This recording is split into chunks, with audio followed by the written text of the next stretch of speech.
蔡英文政府有承诺讲要推动转型正义，也毋过民间团体是批评讲，针对追究加害者、甲轻度不义为止的部分做了无够。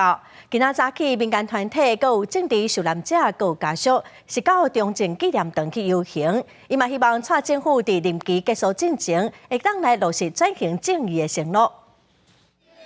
台湾无需要。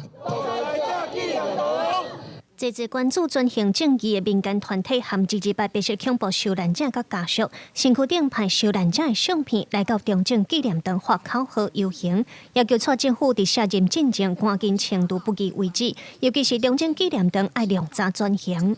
加害者伫遮高高在上，受人崇拜、瞻仰，这是一件非常矛盾的代志。所有过去威权统治的政体解体了后，就是完全转型正义落实。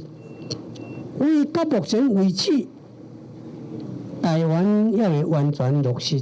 立法院这会期已经是本届立法委员最后一个会期。民团指出，高达立法院简单进行国家机密保护法和政治档案条例修法，也阁欠缺加害者救济专法、不义为止保存专法和中正纪念堂管理处组织法修法。因要求立法院赶紧把转型正义法这块内容做好交。我们最后要郑重的呼吁，好好的面对你自己承诺过的转型正义工作。